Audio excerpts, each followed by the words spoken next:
Өнөөдрийн хичээлээр геометрийн үндсэн байгуулалтыг хийх болно. Сайн байцгаана уу? За дагаад тэгэрээ хөлтөдөө А, Б, С өнцгийг талан хуваах үйлдэлийг сурцгаая.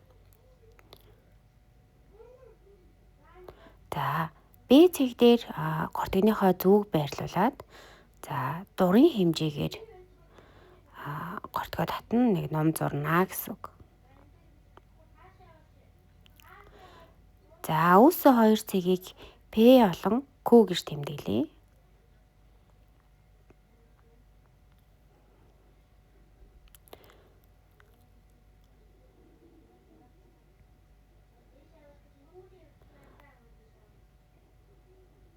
За гортгоо нэлийн томхон хэмжээнд хангаалгаад за олон П болон Q цэг дээр зүгээ тэмдэглээд яг ижил хэмжээтэй ном татна. За хоёр номын огтолцсон цэгийг бол өнцгийн Б ороотой холбож өгнө. За ингээд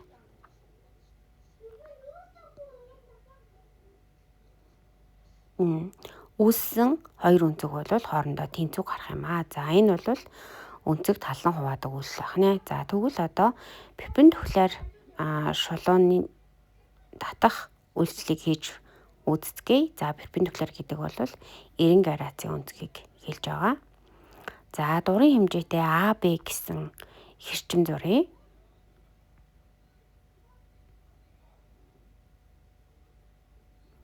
За гортгоо бол АБ хэрчмийн талаас арай илүү хэмжээгээр ангаалгана.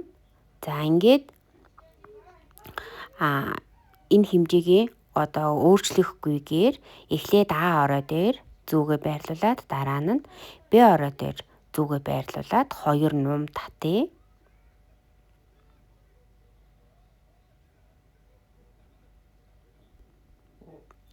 За ингээд үүссэн номуудын огтолцлын цэгүүдийг хооронд нь холбож өгөхөд А, Б хэрчимтэй перпендикуляр шулуун үүсэх юм аа. Мөн энэ цэгээр одоо хоёр тал маань хоёр тэнцвэг хэсэгт А, Б хэрчим маань хоёр тэнцвэг хэсэгт хуваадаж өгч байгааг харж байна. За одоо тэгвэл А, Б гэсэн хэрчим дээр дурын нэг П гэсэн цэг авъя. За тэгээд энэ П гэсэн цэгтэй перпендикуляр шулууныг хэрхэн байгуулах юм бэ гэхээр П цэг дээрээ зүгээ хатгаад А, Б дотроо байхаар хоёр нум татна. За татсан хоёр нумыг нь С, Д гэж тэмдэглэе. За одоо тэгвэл ерөөсөө саяны нэг А, Б хэрчимдэр перпендикуляр шулуун байгуулсан шиг С, Д хэрчимдэр перпендикуляр шулуун байгуулнаа гэсэн үг байгаа юм аа.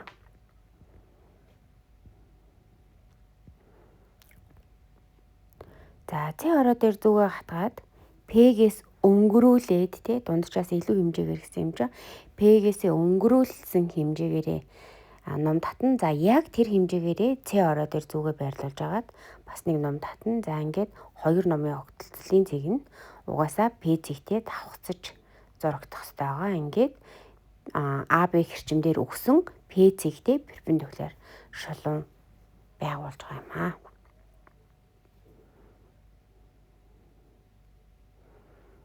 За тэгвэл одоо А, Б гэсэн хэрчим өгöd. За энээс гадна тусдаа нэг П гэсэн цэг өгсөн байг. Тэгвэл энэ П цэгээс А, Б хэрчимтэй перпендикуляр шулуу яаж байгуулах юм бэ гэхээр эхлээд А, Б-г одоо өнгөрүүлээд таслах хэмжээний нум татна. За энэ татсан нумаа С, Д гэж тэмдэглэе.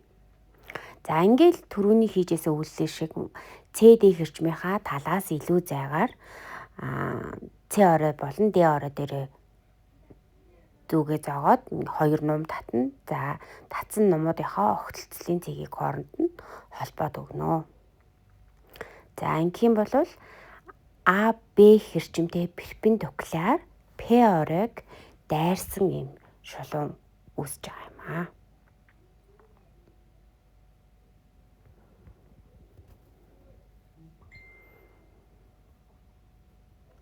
За тэгвэл одоо хэдүүлээ өнцөг тал нь өгөгдсөн үед одоо гурвалжин яаж байгуулах юм бэ гэдгийг хамтдаа нэг 2 3 туршилт хийж үзье.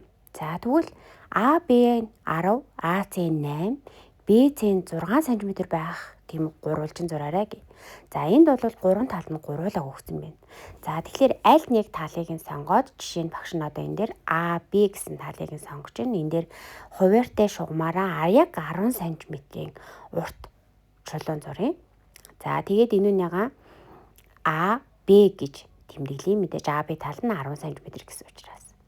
За тэгэнгүүтээ одоо шугамн дээрээ гортгоо хангайлгахдаа 8 см хэмжээ аваад за энэ болохоор AC тал гэсэн юм чинь А ороогоосоо нэг юм томхоо нум татчихна.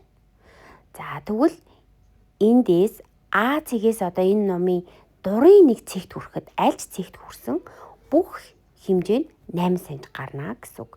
Яагаад тэгэхээр сая шугамн дээрээ тавиад гортгоо яг 8 см хангайлгасан болохоор. За яг энэ шиг дахиад шугамн дээрээ 6 см-ийн хэмжээ аваад за тэгэнгүүтээ BC тал гэсэн учраас B дээрээ зүгээ байрлуулад мөн нэг нум татаж өгнө. За ингээд энэ хоёрын огтлцлын цэг бол C цэг болж байгаа юм. Ингээд A, B, C гурвалжин одоо үүснэ гэсэн үг.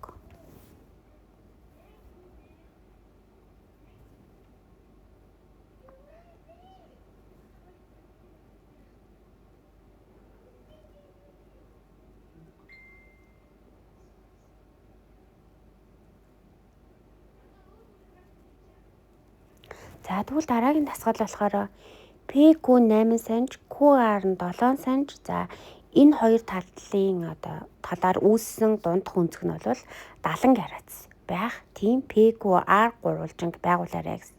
Тэгэхээр хэдүүлэнд чинь нэмэгдээд өнцөг хэмждэг шугам хэрэгтэй авах нь бэ шүү хөөтөө тий. За эхлээд хэдүүлээ 8 см буюу PQ гэсэн талаа зурчихъя шугамаараа тий. За ингэнгүүтээ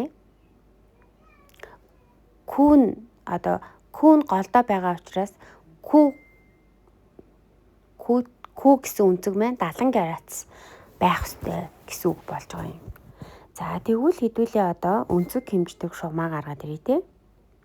За ингээд өнцөг хэмждэг шугамныхаа яг голыг нь Q дээрээ байрлуулна. Ингээд эхлэлийн буюу тэг гэдэг нь нөгөө PQ гэсэн хэрчимтэй чи яг тавцаж авах хэрэгтэй гэдгийг санаарай. За ингээд 70 градус дээр хэдүүлээ цэгээ тэмдэглэчихнэ гэсэн үг тий. 70 градус дээр цэгээ тэмдэглэчихнэ гэсэн үг. За ингэнгүүтээ Q одоо ороогоосоо нөгөө цэгээ дайруулад хэдүүлээ 7 см зурнаа. 7 см зурх хэрэгтэй тий. Нөгөө цэгээ дайруулад. За ингээд энэ болохоор QR гэсэн тал маань 7 см-ийг гараад ирж байгаа. Ингээл PQR гэсэн гурвалжин маань үүсэж байна гэсэн үг. За дараагийн дасгал болохоор DE 7 см өнцөг DEF нь 55 градус өнцөг EDF нь 65 градус байх DEF гурвалжинг байгуулна. Буюу нэг тал 2 өнцөг өгөгдсөн байна. За тэгвэл хэдүүлээ мэдээж байгаа дээр нь DE буюу 7 см-ийнхаа талыг эхлээд зурчихъя тий. За тэгвэл дараа нь хэдүүлээ DEF буюу E үсэг дундаа байгаа учраас E ороо дээр хэдөө мэдээж 55 градусыг тэмдэглэнэ гэсэн үг.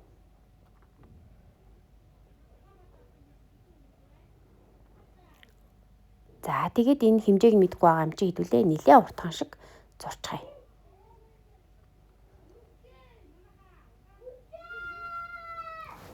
За одоо EDF нь 65 градус гэсэн учраас D дээр одоо оройтой өнцөг байна гэсэн үг. Ингээд эндээсээ 65 градусын өнцгөө мөн адилхан тэмдэглэнэ. Цэгээр тэмдэглээд өгчнө. За ингэнгүүтээ Д ороогоосоо цэг рүүгээ ингээд бас уртгаан холбоод өгчгөн ингээд үүссэн хоёр шулууны огтлслын цэг маань эп цэг болж байна гэсэн үг. За анхаарал тавьсанд баярлалаа.